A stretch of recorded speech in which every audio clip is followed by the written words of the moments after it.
Yo, what is up, everybody? Hey, it's been a good amount of time. Is the coast clear? Is it fun? Is it cool? Can we talk about this now? As you see, got the Hornets hat on. Didn't go with the full get up. I feel like it's not needed anymore. Because at the same time, I was like, as the team has been making moves, it is also a mourning period. It's weird. It's all at the same time. It's like your grandma passing, but you also still get to keep her dog. I don't know. Anyway, I think we have had enough time go past, and enough stuff has happened to where we can really talk about the Hornets, assess the whole thing after Lamelo and what has gone down. I did not do a Miles Bridges trade breakdown or whatever, and I'm not really going to do one. I was like, it'll be talked about, but it's not going to be broken down in the same way. But it is here of what the team is. There's no more, and I was like, we're also sort of gone through free agency in a way where it's like, all right, there's no seeing what's going to happen with Jalen Brown. There's no I was like the trade speculation of the of Moose. The Abada is going to the Knicks. I was like, that seems like that's not going to be a thing. I was like, Summer League is going on. They have shown. I was like Hans Steinbach. I was like, I keep on butchering his name, and Kristen Anderson. I was like working out and shooting around. I was like, they signed like the contract with the group, with Miller and Con Knipple. I was like, they could be tired from also shooting around and whatnot, but they ain't really look all that enthused, that happy or whatever. And granted, hey, like I said, you doing some BS during the I was like during the off season, where it's kind of it's sort of weird. I'm like, I was like, I don't know. I haven't really also seen that where I'm like, don't get me wrong. I know that NBA players are, training, still playing ball. They do that stuff year round. But I haven't, but like, this is the first time I've seen where I'm like, wait, it's a team thing going on right now? Like, they like y'all all just at the facility? I was like, I don't know. But anyway, so we got the look of how it's going to look at least right now. I think this probably is how we're going to go into the year. I was like, don't get me wrong, I think there will be stuff going on or whatever, but pretty much you sort of got the lineup of it being Kobe White, Brandon Miller, Con Knipple. I was like Nas Reed and Moose. It's seeming like it's going to be the starting five, and then of course you got. I was like, you got Christian Anderson somewhere in there. I was like, he'll get some minutes. Otherwise, if he doesn't get any minutes, do he just go to the graveyard of drafty guards that the Hornets has had that doesn't get any type of like real lick of anything or whatever. Boog Knight, Nick Smith Jr., that kind of thing. Or whatever. But I was like, you got Grayson Allen who came in. I was like, and Royce O'Neal who came in from the Miles Bridges trade. You still got Sion James. You still got Liam Neely. I was like, you got Ryan Brenner. I was like, Hans from Washington. I was like, you still got Sajuan. I was like, I know I'm probably gonna mess up his name. I was like, you still got Trey, man. You still got people on the roster, but I was like, but we pretty much know who the eight to nine people is. And I was like, to be honest, I was like, until like other stuff gets going, which, like I said, I was like, I don't think anything is going to happen with this squad really until like contracts of people who are free agents and all that other stuff will be available. So a little bit, basically close to the like deadline, which would be like I think like January or something like that. I think that's when stuff will really be popping. I was like, I was like, we did the Sexton Kobe White thing, that I was like, I feel like it might be deals like that. Um, how do you want to see how this team go? But it sort of, I was like, to be honest, I feel like what the squad is sort of going to do is going to be a better version of what Golden State tried not too long ago, about like a year or so ago when they had 10 players deep. I was like, I don't know if you remember that. But basically where it was over here, where they was over here throwing. I was like, Buddy Hield was going crazy. Lindsey Ward was going crazy. I was like, DeAndre Melton was getting run. Gary Payton the second. Like they was like 10 people deep, along with Steph, Clay, and I was like Clay on the squad at the time. Uh, yeah, I was like, but yeah. When it was still like they still had their prime three dudes, and then everybody else. I was like, this is going to me be a little bit of the same version, where it's like you can go pretty much 10 deep with this squad, but you're really counting on Brandon Miller, Con Knipple to me to really be like the two dudes, and also the third is really kind of Kobe White. Now, I was like, the main guy, let's be honest, and I've sort of been saying this before, I was like, when they was down bad, like I said, I did a video where I was like, it was down bad, where I was like, where I was over here, I was like, man, they might trade LaMelo at the beginning of the season. Well, I just sort of did two videos about that, but that besides the point. Where Con Knipple was the guy that they were really going to have the franchise over. So it's like on one hand, you could say he needs to be the guy that takes that leap to where it's like, oh, this the dude we going to build around, this the all-star, blah, blah, blah. But I really think it's really Brandon Miller who has to take that step. If not for trying to also keep a spot on the squad, face franchise, whatever you want to say it, but really kind of for himself. And I say that because I was like, he's going to be the one coming up next on the extension. So guess what? I was like, he's going to want the max because everybody wants the max. But also, it's like I know everybody's like I was like where it's been like he's injured, but I was like, but he done played a whole bunch of games and stuff like that at the same time. It's like, yeah, but also last year while he was playing through all his games, he did have a bum shoulder during like the majority of the season. So it's like, sure, he's healthy, but he's also nicked up, and it's like, what does he look like when he's actually fully healthy? And I was like, he still played pretty good being nicked up throughout the most of the season. But he was also still streaky. I was like, he'd go crazy for a quarter, and then throughout the rest might just be like here or there or whatever like that. I was like, numbers is sort of one of the things where it's like you can see his numbers and be like, oh man, he was over 20 points and all this other stuff, and it looks great. But I was like, sometimes we're playing, it's like, yeah, but it also worked with the combination of everything too. So that's sort of what you want to see. Also, with the whole squad in itself, I think that I was like, there's obviously pros and cons, and not Knipple, with anything or any team that you can sort of look at. I was like, it's really just going to be, I think, a really ball movement type of like. That's why I sort of said the Golden State thing, where I was like, that's where I think they're really going to try to play. Is yes, you got your two guys, and and I said Kobe White. Kobe White's the only dude other than them two that's going to basically get their own shot. Everybody else is going to be playing within a catch and shoot type of system or whatever like that, ball movement, like all that. I was like, so I was like, it's basically going to be like, hey, we're going to move the ball around till we get the perfect shot, but as soon as you open, take the shot.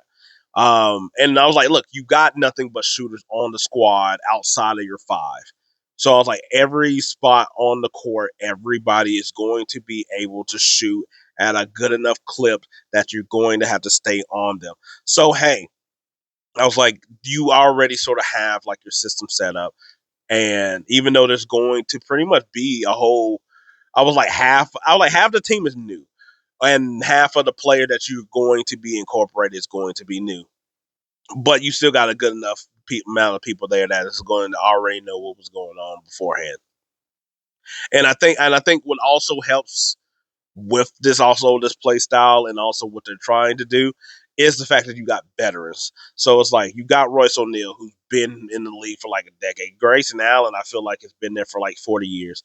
Nas Reed is like a dude. I was like, and also they are all playoff people too. Because I was like, for what Miller and Knipple and all the young dudes on the squad don't have, they got three guys, and of course, I was like Grant Williams, of guys that have been in the playoffs. and them been in the playoffs as well too. Grayson Allen from days in Memphis. I was like, of course, with Phoenix and whatnot. Um, I was like, Nas Reed with the Timberwolves, of course. Royce O'Neal with Utah. I was like Brooklyn. I was like, Phoenix as well. So I was like, so you got veteran dudes who also know they role, and I do think that was another thing that I feel like I was like, it's also helpful because I was like, you got your young players that you are still trying to see the potential and the promise that they have and allow them to grow. But there's nobody here that's going to stymie their minutes or stagnate what they're trying to do. I was like, those veteran dudes know what they're here for. They're here to play defense, shoot threes, or whatever. I will say the fourth person to me, I was like, as I'm sort of talking about this, is Nas Reed, just because I was like, I feel like before the Melo trade, there was sort of this outlook of him on the Timberwolves of being like, oh, well, let's see what he can do now that there's no Cat.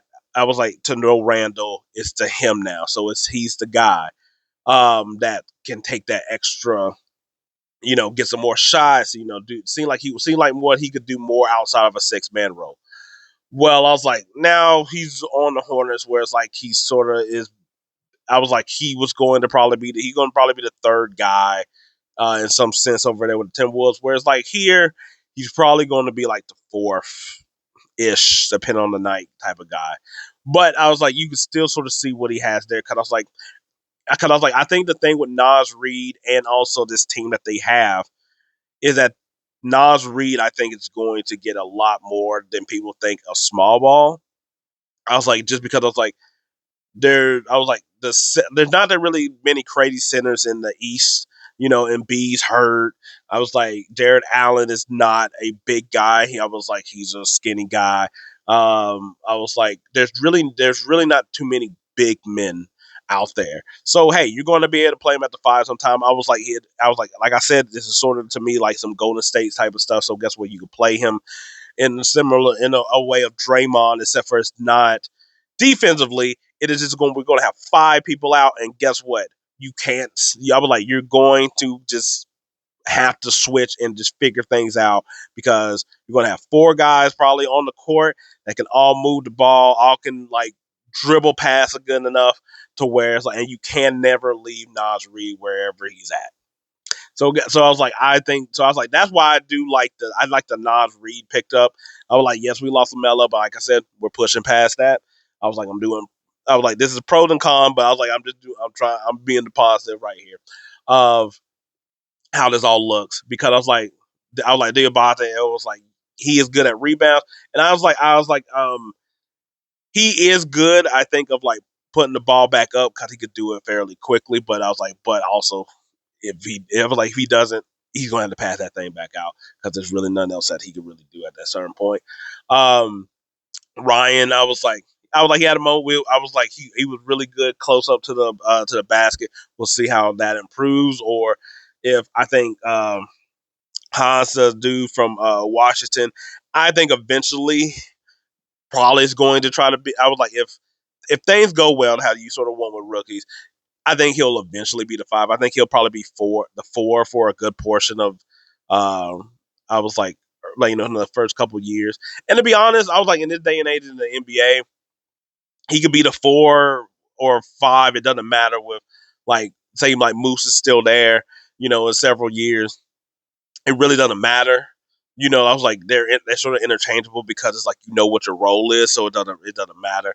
But it's not like he's going to be a shot blocker. But I was like he would just eventually to me just be the guy that's like when you play 5 out. If all things go well, that's what you're sort of hoping. Um, yes, but I was like from the team perspective, uh, you got your 2 stars. I was like Kobe White. I think a lot of people are doing too much with him. If I'm going, I was like I was like, let's go into some cons about this. I do think that they're doing too much with the Kobe White thing. Like I like the positive of Kobe White is the fact that he could still be a point of attack.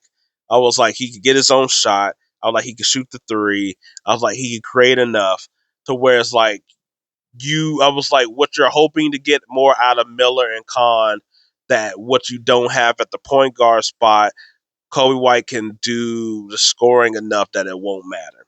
Also, I was like, when you got three dudes who could sort of get their own shots, and I was like, Khan got to get better at it.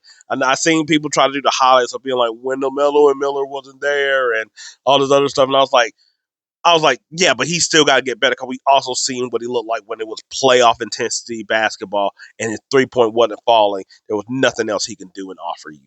So he also got to improve on that, which is sort of like, it's like, yes, you're banking on that, but that also could be a very big con, no pun intended, of what this all can happen. Where it's just like, all right, cool. What happens when it's like now? Because the thing is, now defense is like, I understand that our offensive players to where the defense is going for you or whatever, but I think it's totally different. Where it's like someone's like, hey, one of my best defenders that I might have thrown over here, I'm gonna throw it at you over here. And yes, I know we switch things now a lot more in the NBA to where people can't stay on the same guy and you don't have a primary defender as much as you used to. But that does not mean that you be in the game plan and having to tackle that very early on.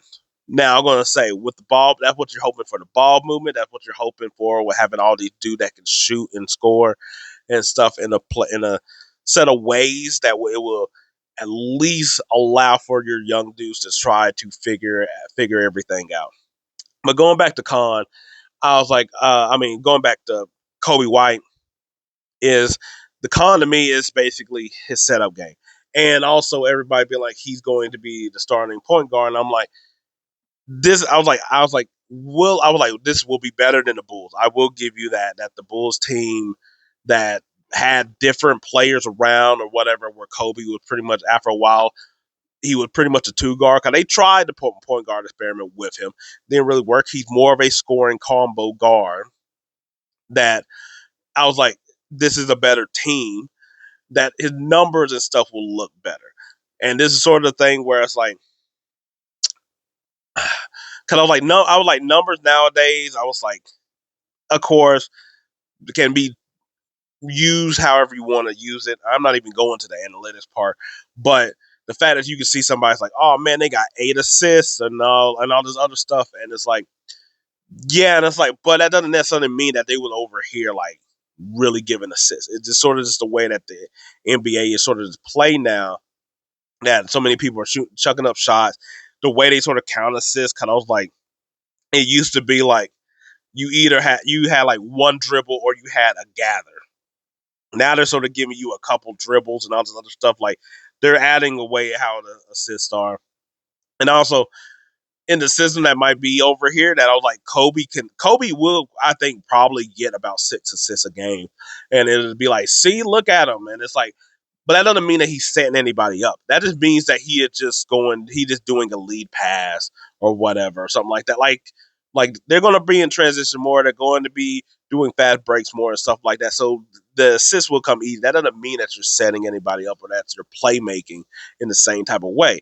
That just means that you're sort of just getting your stats of just like, oh, you grabbing a rebound, but is your rebounds as impactful? Like Diabate, his rebounds are impactful. Mitchell Robinson, his rebounds are impactful. It's like how like Wemby was getting so many blocks, but that didn't really matter. Also on defense, like I was like early in the year, it was like, oh man, it's really. But when in the playoff, you started seeing like, oh, he got 8 blocks, but that didn't stop the team from actually scoring on that possession. That didn't really like go to transition or nothing like that. Like they weren't really as impactful as it seemed or whatever. It didn't deter anybody from still going at him. Otherwise, he wouldn't have had the 8 blocks. You know what I'm saying? So that's where I'm like, some of the numbers can be a little bit just like, It's sort of like how you can sort of see somebody like, oh, they scored 28 tonight, but you didn't feel them have 28. And it's just sort of one of them weird things of like, you just have to look at it, you just have to feel it, and it's sort of hard to explain, but that's what it sort of is. So it's like Kobe, I think, is going to be able to probably get like 18, 6 assists. I was like, I think that probably might be his stat line, but that doesn't mean that his 6 assists is going to be felt in the way of like him actually like setting the team up or whatever. He's not that type of point guard. I mean, there's not really that many point guards that are like that. Um, Now I'm gonna say another con with this team is what happens if everybody just sort of stays how they sort of were last year. Now I was like, because your role players are really as good as what your star players are, and if your star players aren't taking that extra, then the other dude you got around means they got to pick up more slack, and a lot of them might not be able to do that. You know what I'm saying? Like they're like for Grayson Allen, I was like the reason he was going crazy the last couple of years is because he was taking a good amount of threes and hitting a lot of them. So what happens if his threes take a step back? He's also coming off of like where he was like, injured for quite a bit. Now I'm like, okay, so I was like a little older. I was like, his defense is really more that he's pesky more than like him being like some lockdown defender. So what happens if he's not getting the same amount of threes he once was, which means he's not getting the same type of rhythm he once was, which is like now his 3 points aren't being felt in the same way they was earlier. So I think that's sort of what it is.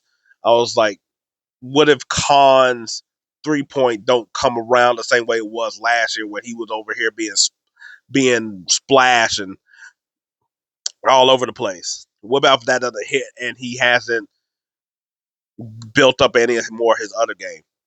I'm not saying I'm not the case, but I'm just saying I was like, hey, some of the players in their second years take a step back, before they get to the next step.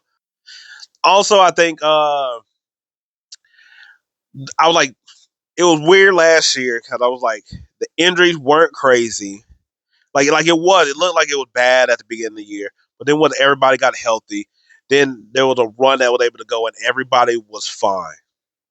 So another thing is if somebody gets hurt, mainly one or see last year it was Melo and it was Miller, but you had Bridges and you had Khan, and I was like, I know you had the other dude, but I'm saying those two were maybe able to carry everything. You got the role players who, yes, they can step in and all this other stuff, but if two of those do get hurt, depending on the combination, will they be able to carry it? So you're really sort of helping and betting on health. That's what you sort of got. And I was like, where depth helps with that. Because I was like, you got the depth, I think, to basically get by an injury. I was like, but if you have two of them, it sort of makes it different. Like I said, I feel like this is a bigger year for Miller than it is for Khan. Because I was like, I think they're fine with Khan. They believe in Khan. Miller, who is going to basically be coming up on a contract, asking for that or whatever. I would not doubt that if he has a injury season or I was like, if his numbers stay the same, I think they'll probably still kick it or whatever. But if there's any feel of like like a little bit fall back, I'm just saying. I was like, some people was over here like, oh man, like I was like, look, he was going to have to be included to me with the Jaylen Brown thing. I don't know what people were talking about, but I was like, I was like, there would be offer for Miller even if he was hurt. I was like, even though there would be a contract thing, but I'm just saying. Um, so that was like that. I think that would be a situation. But really, the biggest thing that I think that they're going to sort of have to fight is the culture slash uh the feeling around the team. Now I know like getting rid of LaMelo and Bridges pretty much is their culture reset. Let's be honest. I was like, that's why I said Khan is really sort of the face more than Miller, just because it's like came in with this regime, this coach. This is basically the start of the new. And the reason I said Brandon Miller basically has the ball out because he is still sort of part of the poo poo Mellow led Hornets. I was like, unless he balls out, he'll sort of be looked at that same thing because everybody else gets to be part of the new shiny. Hey, look, everybody, we're the Hornets. That is how it's going to be. So I was like, I know a lot of people after the Melo trade, basically is like, broken and all this other stuff. And I know for some people they were like, "Oh my God, Lamelo wasn't even this. Why are y'all feeling like this? Blah blah blah, or whatever." Yes, the team might be a little bit more boring or whatever, but we got a better team or whatever. Sure, okay, cool. I was like, I mean, I'm one of those people that I think this team would have been great, and if you would also kept Lamelo, if not even better, because it's like last year, it's like, yeah, you sold high on Lamelo, being like, look, he made it through most of the year, and he cut down his minutes, and you've seen how he was able to go. Yes, he could be a streaky shooter, but it's like, but at the same time, I'm like, yeah, and you got better players who would help with him staying healthy, him keeping that minute restriction, and also less of a burden of him having to be the guy while also being the guy. He can. I was like, because there's no reason that Lamelo can't be Halliburton. If I would like to be honest, but if you look at that team and you look how Carlisle plays that team, I was like, to me, I was like, he could be. I was like, that's what I was like, he could be like Halliburton. But guess what? Halliburton has other people who at the time could take up some of the slack as well. This was the first time Lamelo had that, and I was like, guess what? You've seen how it happened better. I was like, he performed better. Um, but I was like, look, I know the stuff with Bridges, and I know that's a whole different ordeal. And I was like, to be honest, if it wasn't for Lamelo, I was like, if people wanted to get rid of him, sure, or whatever. I was like, I don't think Bridges was as bad as a player either as they was talking about, because we're just talking about the player. I think I was like I said, he's your fourth guy. You can have him do all the dirty work. Like, he's gonna be at Phoenix, and I think that outside, I was like, to be honest, I was like, Phoenix, they got the Jalen Green problem. I think that's really their problem. But I think on a squad with Brooks and Booker and stuff like that, I was like, I think he's going to do fairly well over there.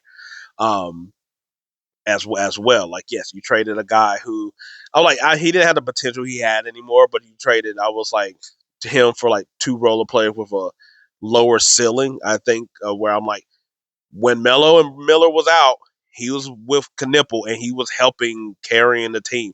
I was like, if he needs to step up and shoot more and score more, he's willing to do it. We see in the play in how when everybody's shots wasn't, I was like in that one with the Miami and stuff like that. Like, hey, I was like, he's willing to go to the basket. He's willing to, do all the stuff that it's like, hey, everybody else is doing this. I'll do this over here. I was like, I think he was just over here carving out a good role for himself. So I think that's what's going to have to probably be the thing. Cause I was like, I was like, this team as constructed right now, I was like, I think it's pretty much just the same team. I think it's pretty much going to be in the play-in. I think the East has gotten either the same or better to where, and there's more teams to fight now. I was like, Indiana's going to be back. I was like, I don't care what. I was like, I know how everybody down. That's just how they sort of do like Lamelo, how they talk about Trae Young, but Trae Young with the Bonsa, I already feel like the washes. And I was like, if you get anything from AD, I know that's a big if, or whatever, but I think AD, if he plays just a handful of games, I was like, Washington is better. I was like, I was like, Orlando was basically the same team, and they knocked our ass out. Miami Heat, I was like, they added Giannis, and I was like, Giannis is going to play, and so they'll at least be a competent team because Miami's always at least a competent team. I was like, the Raptors, even, I was like, especially with the trade of Kawhi, they're going to stay in there. I was like, the 76ers are better. I was like, the Celtics, I think they dropped, but they still are better. I was like, I was like, yeah, at this point, I will say that. Knicks is better. I was like, Cavaliers, still the same, better. I was like, Pistons, that's a little different. I was like, I think they done dropped. And I was like, we played them fairly close as well too. Um, yeah, so I was like, I think we're pretty much in the same spot. Now I will say that I think what will can help the Hornets is the fact that a lot of those teams I named has made a trade or has changed their team in some form that is going to take them a minute, just like us, to have some fit with chemistry. Now, I was like, that being said, even though that I was like, they're going to also be having their thing with the chemistry changes versus here, is that at least we sort of kept a good amount of the players there of like Kobe, Brandon Miller, Khan, Debonsa, Diabate. in there that they know the system, that they'll be able to play, and the fact that majority of the dudes are young. And I was like, what we've seen sort of in the NBA is that, hey, a young team can get out and run and get a good head start on a lot of the older teams. And you got to look at that most of the older teams are going to be. I was like, are those same teams? I was like, the Celtics, they got an older player. I was like, the 76ers, they'll at least start out with Embiid, and we'll see how all that meshes with like four different guys. I was like, Kawhi on the Raptors, that got to take up time to mesh. I was like, the Wizards, that's going. So I was like, the Hornets, best opportunity, I think, is to try to get up enough of a lead, opposite of what they did last year, where they had themselves in such of a hole that when they finally got around to playing the great basketball, that they were just so far out that they could have been a fifth seed, but they end up being like a 10 seed. So I'm like, here, if they get out early enough, that maybe you could just stay at a point where it's sort of like how the Raptors just sort of just stayed hovering around for a good while, and they was able to just stay in outside the play-in spot. But I think that you really are having to bet and hope on your two dudes taking the big enough leap. But I think in the end, they're pretty much still going to be playing inbound. And from there, we don't know what the changes will be.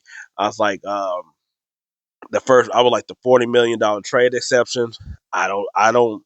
Like I said, I don't really know who would be around to make that trade to fit on the squad at this particular moment. That will be really worth anything. Um, at there's nobody. I was like, because I was like, after Lamelo, everybody was trying to figure out what they could use it for, and there's really nobody to use it for. All the first round picks, that probably is going to come in later. I was like everybody was going crazy about the first round picks, and I don't think their ammo just not in the way that people think. People are. I was like, because they have sort of made the draft meh. It's like, because it's like, if you're sorry, you don't have any better chance of drafting a top player than you did years ago. So having the chance of being like the number one draft pick is not how it was back in the day. I was like, because they made it now where it's like, even if you're playing, if you're the playing, you can have a better chance of getting actually a top pick. So the top picks doesn't really mean anything in that. Really, to me, I was like, it's capital in making a trade look good when you trade for somebody. Where it's like, oh, you traded this guy and they got this player and 3 first round picks. I think it makes it, the ammunition just looks good. And I think they're really just more trade pieces more than how it was to save up to try to get the number one spot, like how the Spurs did, or how the Utah did, or how the Wizards were doing. I don't think, I was like, draft picks to me are that now. They're not really, really worth a damn anymore, which is also crazy because no players are being traded for those amount of draft picks anymore. Where it was like Mikhail's 5 picks, so like Rudy Gobert going for like 4, Desmond Bain 4. You seen Jaylen Brown was going for, it was like 4, and it was like 3, and it's like, okay, it's just 1. Trey Murphy, and now it's like 3. You know what I'm saying? Like, they're not worth anything like that anymore. It just sort of makes the trade look good when you are just willing and dealing. And I was like, that's really kind of what it's for. If you get a top draft pick, cool. I was like, it gives you more shots maybe at that, but it doesn't guarantee, it doesn't help you succeed in the same way it used to. So I don't know what they're cooking up in that way, but like I said, as the team stands right now, I was like, I think they're just a good team. I don't think they can necessarily be great. I think they need to come out very hot at the beginning of the year. What would that necessarily look like? I don't know. I was like, 15-4 or something like that. You know what I'm saying? Like, they need to come out something like that, get a good lead. Otherwise, I was like, I'm not gonna lie, I would not doubt that a lot of these dudes outside of like Khan, and really Khan is really the only untradeable. Really is the only untradeable. Everybody else can be had, I think, by trade deadline if this team is in a 9, 10, 11 spot. Yeah, that's where I'm gonna put it. Anyway, that's I like how everything with the Hornets, I guess, up until this point. We'll see if anything else goes. But anyway, till then, peace. I'm out.